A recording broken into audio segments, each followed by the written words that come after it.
Hey mamas, reframing the stories we tell. Let me share a quick story about one of the mamas in our program that I think you'll relate to. It's about triggers, the myths we tell ourselves, and the best part, something I love to call reframing, and how we put it into motion. And just to be clear, reframing isn't about revisionist history. It's about revising perspective. It's about moving from feeling deflated to empowered. How we view the events that trigger us, and how we see ourselves in the story. For context, let me share that when this mama first came to us, she was emotionally distraught. Painful events beyond her control left her feeling completely broken. She couldn't stop crying. If we handed her some glue, she probably would have scrambled to reassemble the pieces of her fractured life and marriage because, from where she stood, she couldn't imagine life beyond this marriage. God, I can relate to that. I remember doing the same thing. Just make it stop. Make it go away. I just want things to go back the way they once were. Emotional pain can hurt so badly that we may be willing to simply go back. But there really is no turning back. When a marriage is fractured, there's not enough glue in the world to hold it together. She didn't want to get divorced, but she knew she couldn't stay married. She wanted to stop crying, but she couldn't imagine ever being happy again. But as you can guess, she pushed through the tears and the pain and the uncertainty. In fact, I often laughed because she was the queen of getting her ducks in a row. Let's just say her ducks in a row had their own ducks in a row. She was methodical and found a way to surround herself by people who could support her through this difficult process. That included a mediator, a financial planner, us, and a child therapist, to name a few.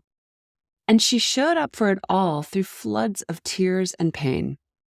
Finally, after having to suffer through living in the same family house with her ex, she found a place she could afford and that her daughter loved and was excited about, and awaited clearance from her mortgage broker. Everything was finally falling into place after so much suffering. She had come so far. One afternoon, I texted her for an update. She responded, "Can you talk?" "Sure," I said. She excitedly told me her news and then fell apart in a puddle of tears.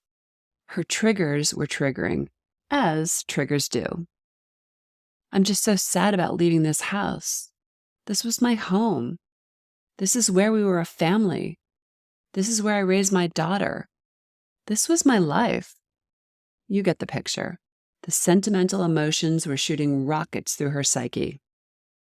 I let her continue, and then I said, "But it's also the place where your marriage fell apart, where you endured emotional abuse, where you hid in your bedroom to avoid contact, where you were discarded, where you played smaller than you are. A house is not a home. Home is where you're at peace, where you are free to be yourself, where you feel joy, where you dance, celebrate, expand, and are seen. When you stand at a monumental juncture, you will feel the enormity of it all. Emotions will arise, wounds will be triggered, and remember, it's okay." She started getting tangled in the weeds and began to create problems where there were none. "I wanted to be out of this house before the 15th so I didn't have to pay any more rent." And I just stopped her. "Okay, so what's the worst thing that could happen here? You have to pay another month's rent. What if you simply considered that investing in yourself?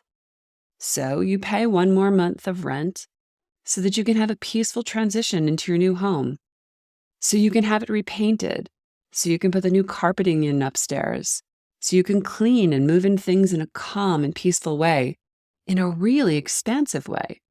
Frankly, that's a no-brainer. That's investing in your well-being. Think about how expansive that could feel."